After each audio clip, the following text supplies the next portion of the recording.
Right, hello and good evening. A rather unceremonious start, it has to be said, to our new series of starting your own live stream and podcast, and really starting your own YouTube channel. And a man who's doing all three of those things, who we'll be talking about or talking with, not about, not just about. You can talk about him and pop your observations in the chat if you want to, and also share any ideas you have about starting a live stream, a podcast, or a YouTube channel. Stick them in the chat. And we're going to have a 30-minute conversation or thereabouts with Michael Heron, who is starting Good Morning España. And it was going to be Good Morning Spain, but there are good reasons for that, which he's about to explain to us. Michael Heron, everybody. Good evening. Hello. How are you?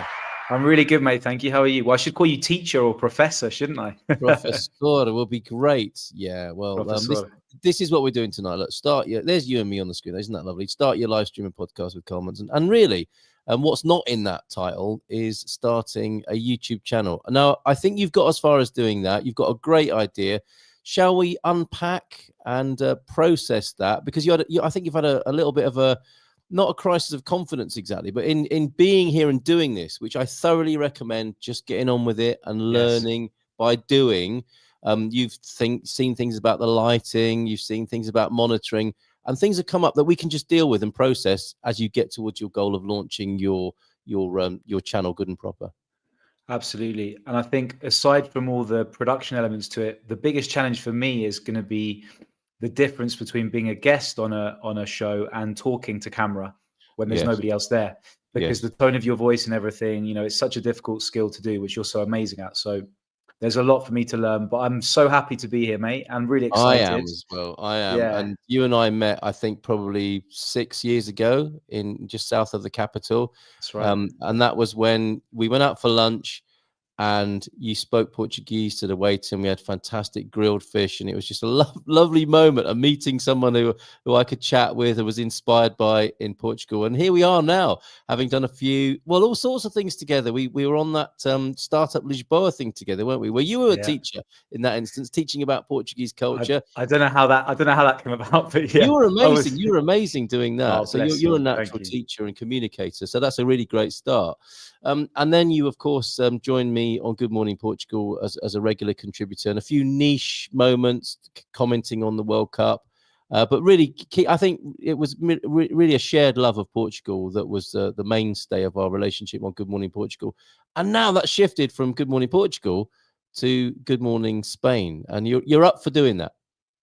Absolutely. And I think what I really value from you, mate, is the fact that you didn't start Good Morning Portugal the second you landed in Portugal, like so many of these other vlogs, podcasts tend to do, which, I totally respect. But I think your credibility has been earned from the fact that you didn't do it straight away, and you've grown with your channel and your audience, right? So your knowledge has sort of exponentially grown as you've been doing the content, which I think is a wonderful thing to do. And for me, to replicate it in Spain is an amazing thing, for me to be sort of contemplating doing. And obviously, great that I've got you as a guide and a mentor, and to be able to sort of try and replicate a lot of the ideas and sort of the formula. I mean, why reinvent the wheel, right? I mean, it's it works so well for you, and obviously just try and do it in my own way as well, because I think that's really important, isn't it? And to be me, try and be me as much as possible.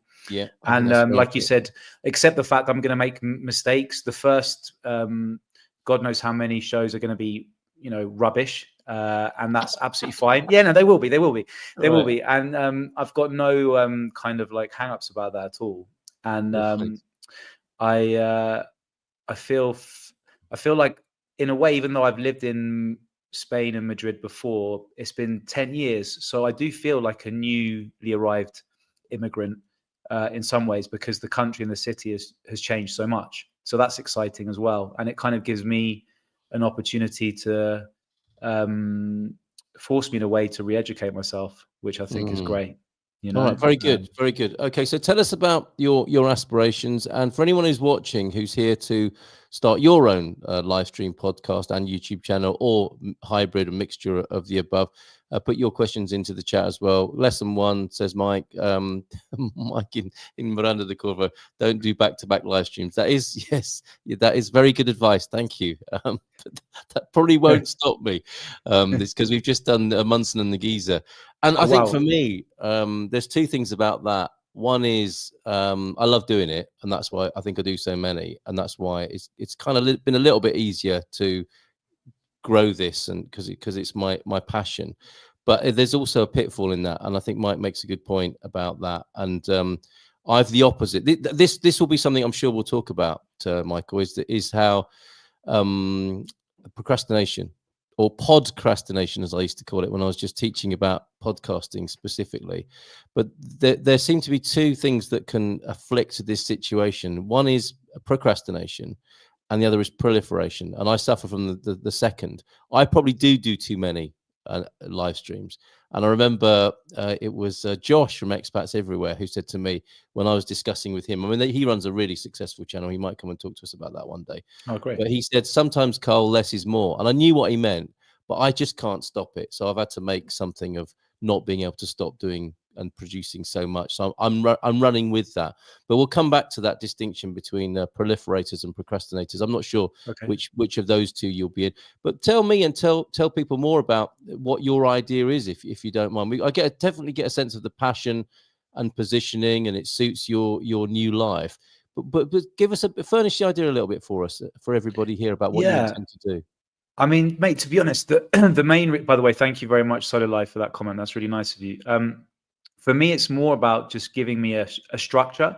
I think it will really help with my routine, because at the moment I'm sort of in between projects. I've started a business project this month, but it isn't a huge amount of time. So I do 4 times a week. I go swimming, but that's about it at the moment. So I think to give me something to do every single morning and to plan, a good sort of live stream, not perhaps every morning initially, but that would be the ultimate aim, perhaps maybe 1 or 2 mornings a week, but you can sort of advise me on that. And really, for me, it's about just entering it with sort of a completely open, like a blank canvas in a way.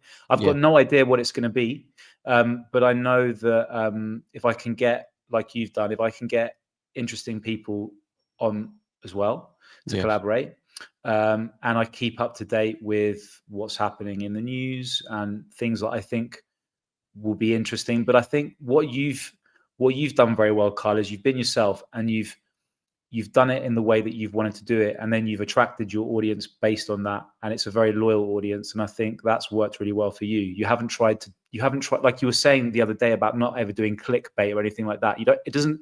You can tell me if I'm wrong, but you don't come across like someone trying to second guess what your audience wants. I know obviously you will do things based on what you think that, information they want to have and things like that, but it doesn't come across like that. Is that the case? It's absolutely right. Yeah. And I think that's any teacher of how to start a successful YouTube channel, and usually by that, what's meant is profitable with loads of subscribers. That's a really important discussion for us to have, and for anyone who's starting with this, is what are your intentions in that department. And as you quite rightly pointed out there, if all I was about was making money, or trying to make money from doing a podcast and live stream and YouTube channel about Portugal, this would be a terrible way to go about it. So, and you're bang on, and I think it's probably what you're going to be doing as well. Yeah, I couldn't care less about money, mate. I couldn't care less about money, mate. For me, it's just having fun. Yes. And if I get 10 people, 5 people watching it and enjoying it, then that's job done as far as I'm concerned. Well, that's good, because there are those moments where you're thinking there are only 10 people watching, and I don't know if I can keep going. But it's good to have that conversation about that sort of motivation. And like you, I would do this anyway, and it's part of my lifestyle. And I don't want to sound that too, I don't know what it might sound stupid or pretentious or whatever, but it's what I like to do. It gives me a structure, and I think I'll be a very different foreigner in Portugal expat, immigrant, foreigner in Portugal if I didn't do this. I was aware in the early days of doing this that I was thinking, this is really good. I get out of bed. I've got a purpose. Whether or not other people think I've got a purpose and relate to it or not, for myself, it's really great to have a daily routine of which this is a part. And I do put my heart and soul into it. And that varies, you know, from day to day, the intensity of that. But generally speaking, I'm talking about my passion. I'm able to share. I've created a platform upon which I can share my passion for Portugal. And I, like you, by the sound of it, I would do it anyway. Because, like I said before, if it was about money, and I get, I was in another one of these conversations that I start up with SEO optimizers.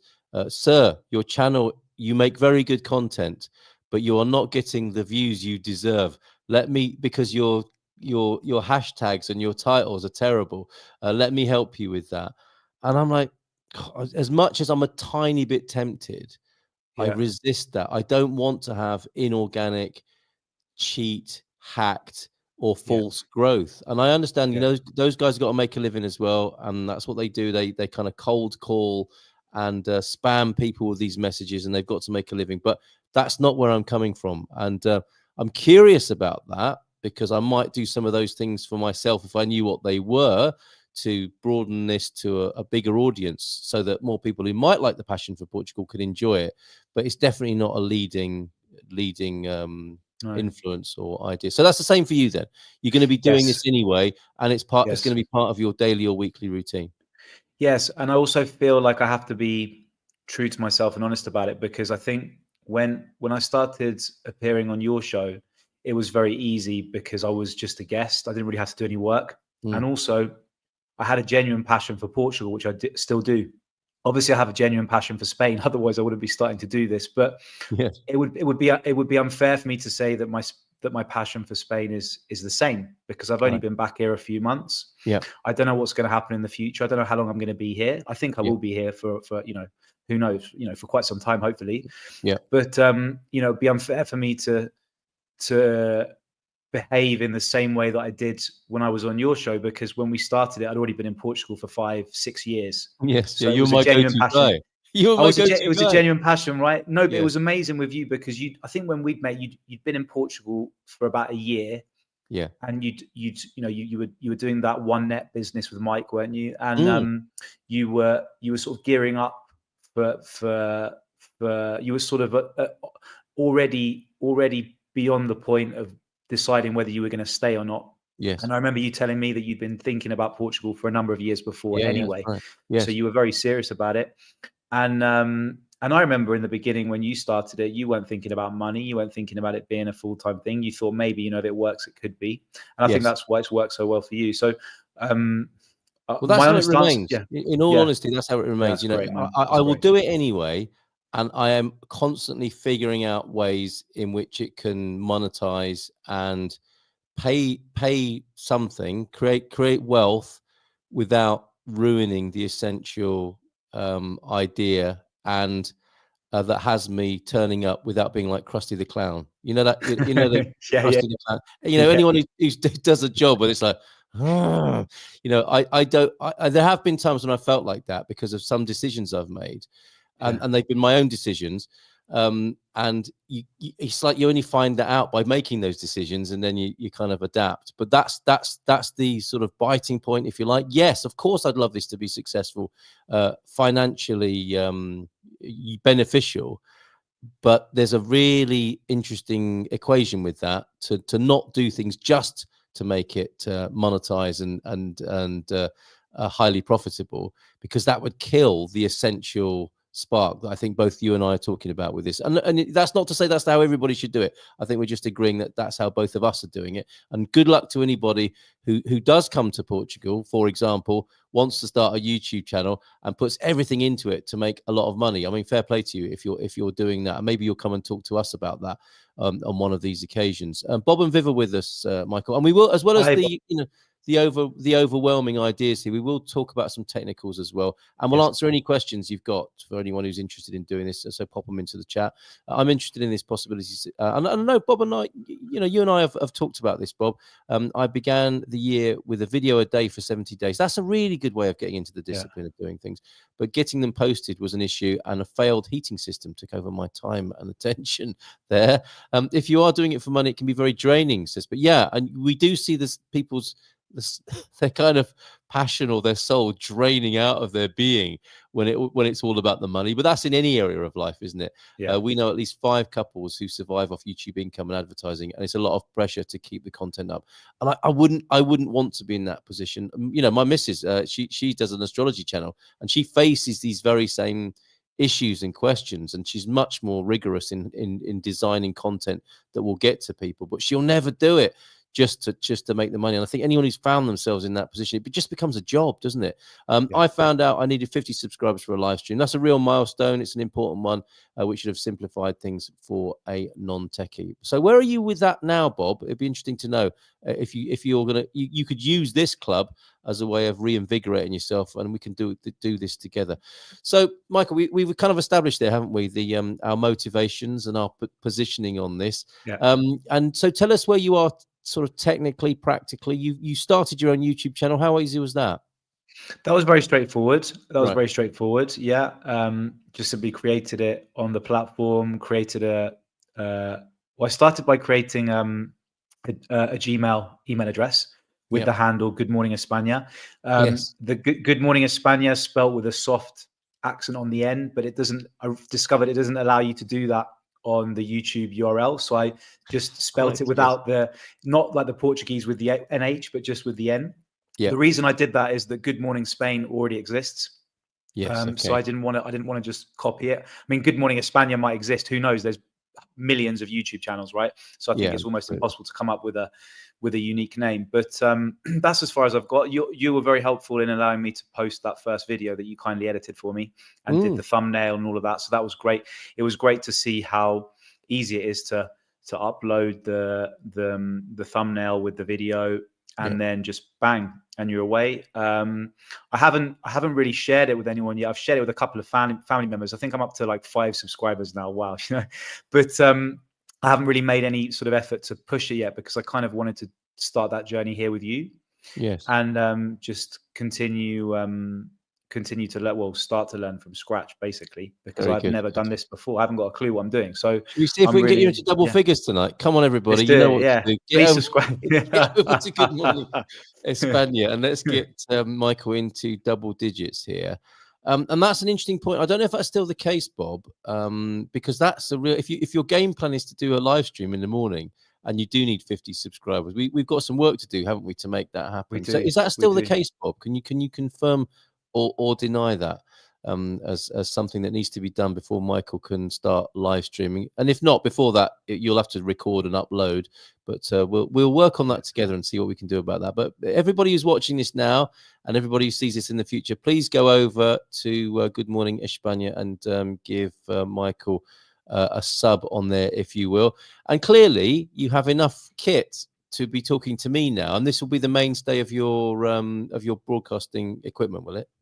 I mean, this microphone was given to me on my birthday by my godson's girlfriend, which is very nice. I looked at the price; it cost about 35 euros. I mean, you tell me, does it sound okay? Does it sound okay? Yes, and that to me is one of the biggest pitfalls or blocks that people have.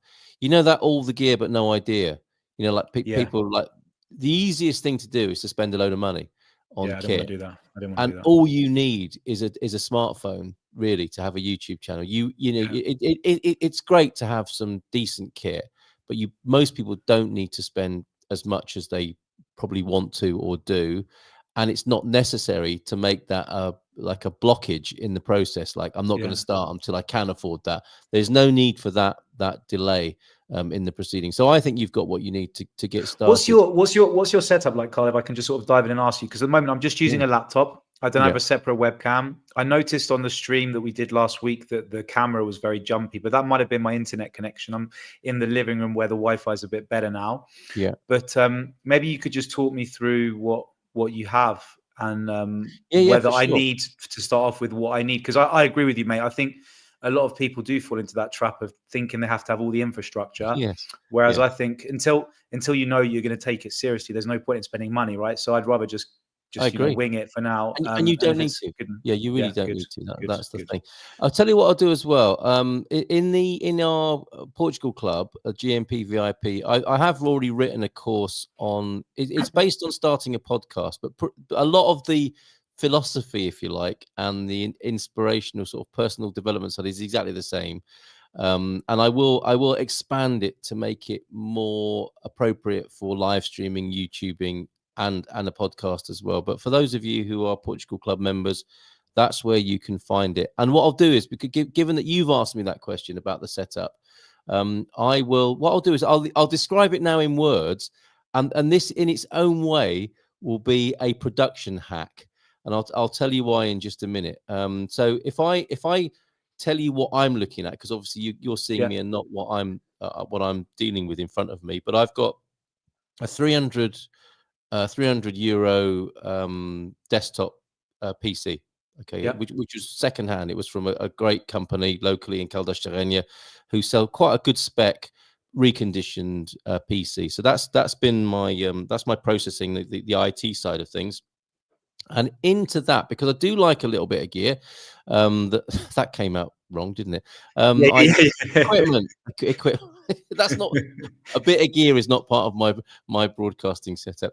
A bit of equipment. Maybe in the 80s. Maybe in the 80s. It never was, but yeah, I'm sure it wasn't, mate. I'm sure it wasn't. I happen to have a fantastic desk which was gifted by one of our supporters. So and that's a lovely thing that the community might, as well as monetizing and making a membership or asking for coffees or whatever.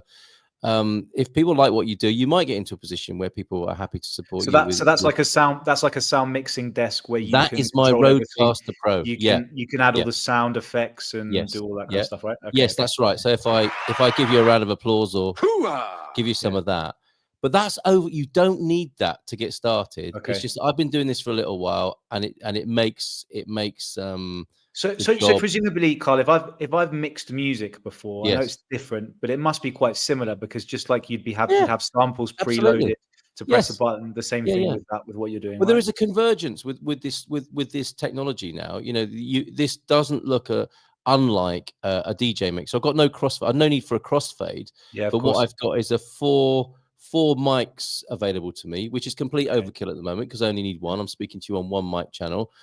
I've got the sound card level. I've got an input for a phone or a 3.5 mini jack, which could be a phone or some other device. If someone calls you on your phone, you mean? Yeah, exactly. Well, if someone calls me on the phone, I've got a Bluetooth input as well. That's channel 7, and then I've got the effects channel.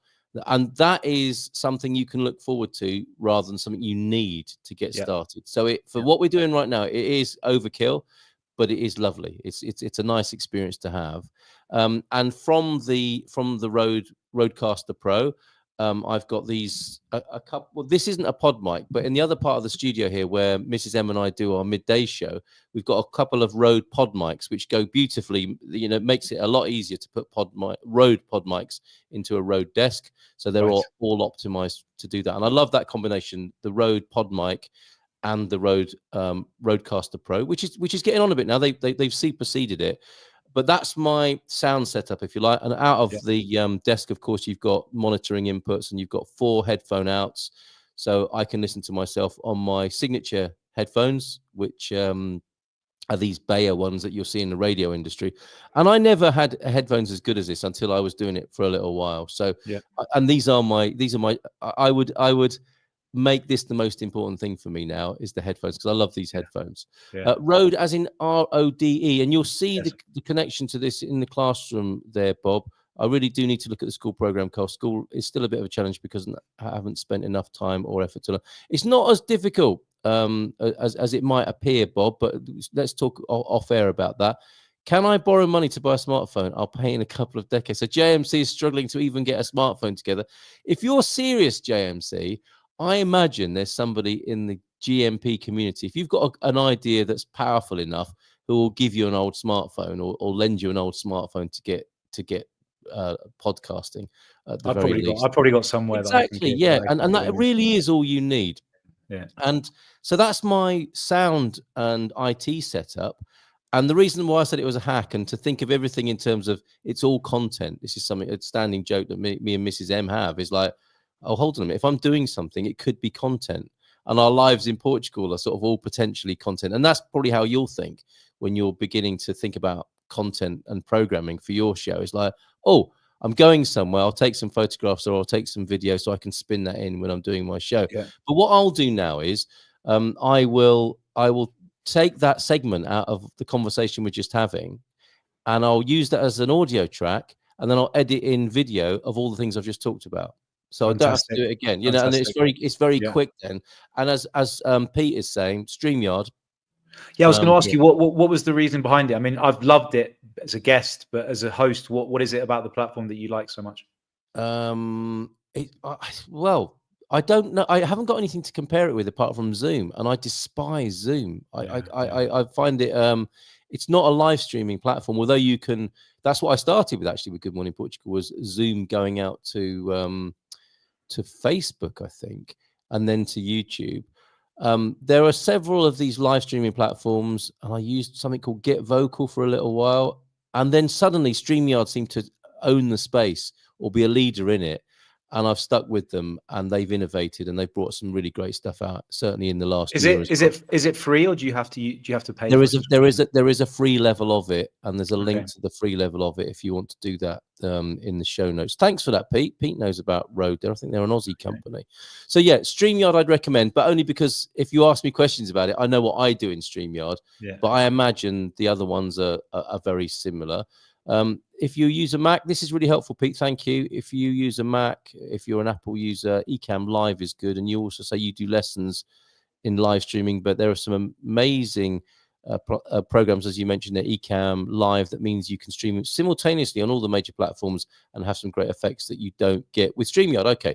I'm currently streaming to two Facebook platforms, LinkedIn, 2 YouTube platforms, and to X as we speak. So that's something StreamYard will enable you to do. Oh wow! Yeah. Okay. The bit above and beyond that, and maybe we should bring it to a close in this first 30-minute session. And I want to come back to you obviously to conclude and see if you've got any other questions. But you did mention lighting, and I'm all about the sound. You know, I've been doing radio, DJing and radio for I don't know 40 years probably. Wow. And so it's all about the sound. And when we first started this, it took my missus to say, we need some decent lighting. It looks terrible. We need to light ourselves properly. And she got me into lighting, and I agree with her now, but it's not something I lead with. But when we first started, and she gave me that kind of ultimatum, it's like, we've got to get some decent lighting. And then she said, okay, I'll just get the lighting. I think she invested about €100 and ended up with 2 really great kind of floodlights, side lighting on stands with tripods. And it came in a bag, and it had a green screen, it had a white screen, it had a black screen, and it also had a ring light as well on another stand. So you can get set up where you're going to get that lighting from both sides. I haven't got that here at the moment. I've only got a ring light, but in our main studio, we've got our original lighting, which lights us from both sides. And Mrs. M hates it if she hasn't got decent lighting, but that, you know, you can do that for about €100 and get some decent lighting. Excuse me. Bless you. Thank you. Right. And I'm saying that because you mentioned it about the lighting, but also I think that's about it. I think all of those those bits, great. You know, the computer, the sound processor, and the mics and the headphones and the lighting are all you need to get started. Even though, as I said before, all you probably need JMC is a smartphone. You could sit on your front step in the sunshine and live stream. You know, you can do a Facebook Live.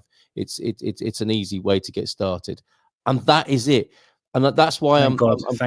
I'm shocking with technology, mate. Like literally, whenever I used to work for companies, the IT team would be like terrified of me. They'd be like, "What's this guy done now?"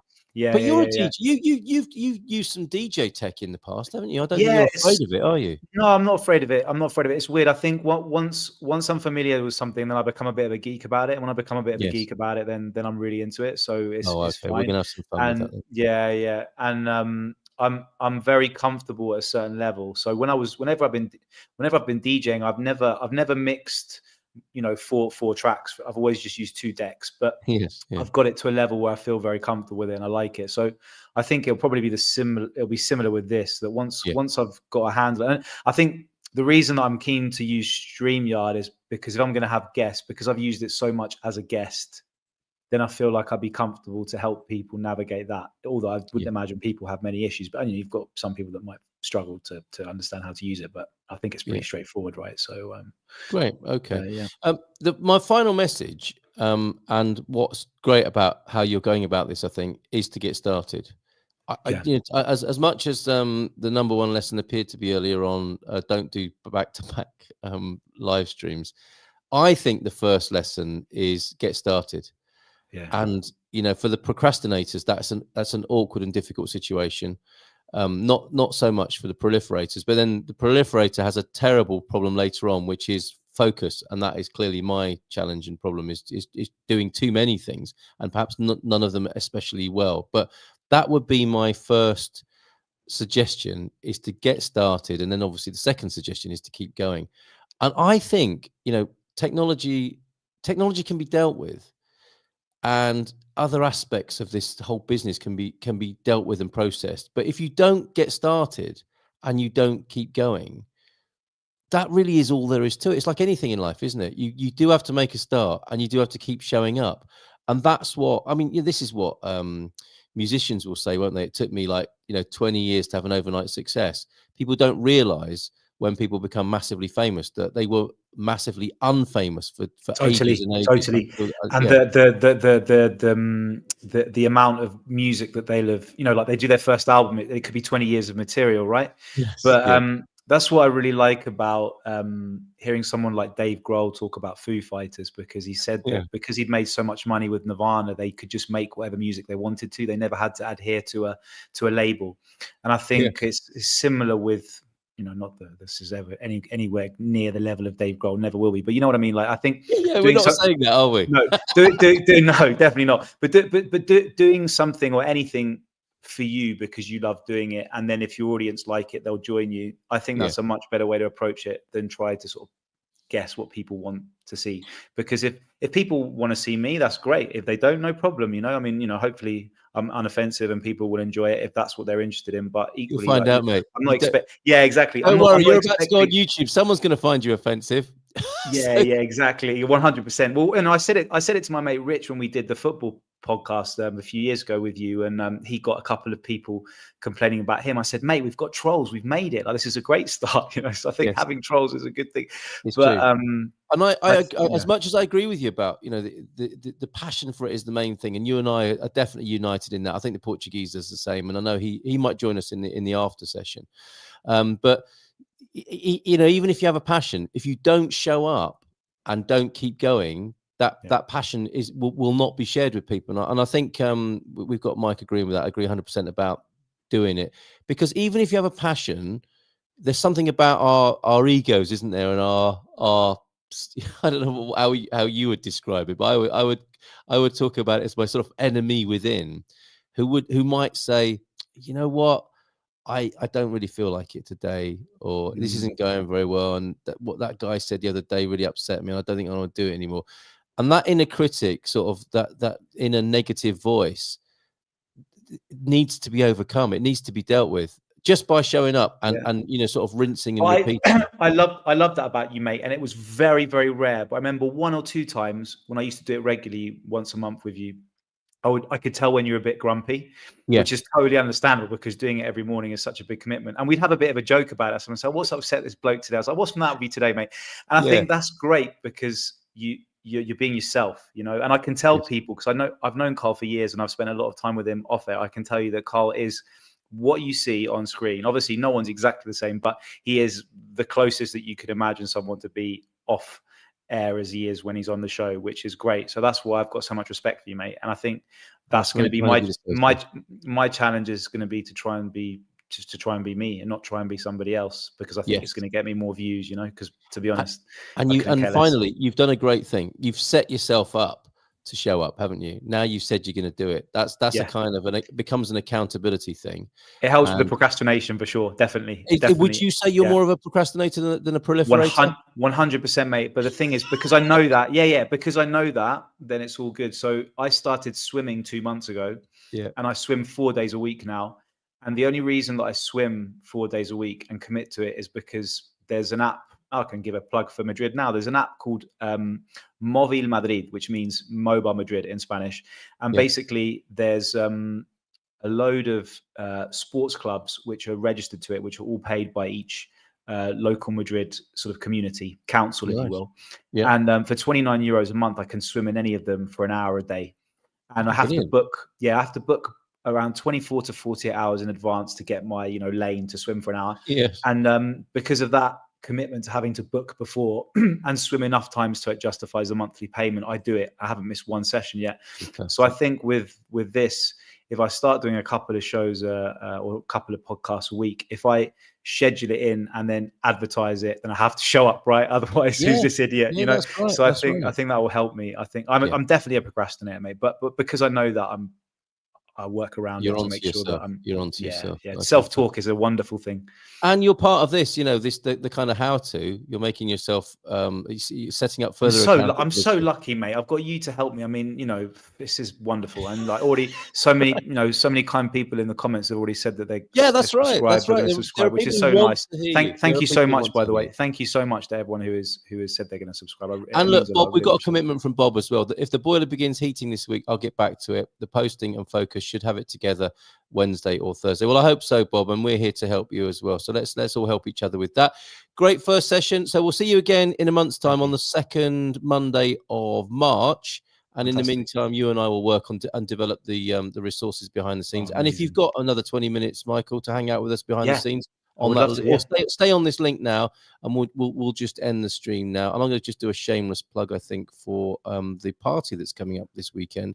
It'd be great to see you at one of these Gumper gatherings, and you might do a little turn on the decks, given what you said about being a DJ. We've got 70s disco dominating this weekend. Oh, I'd love to do that. Looking forward to that. I'll see you on the other side of this. And anyone else who wants to join us, the link is in the chat, or just send me a WhatsApp message. Thank you for being here.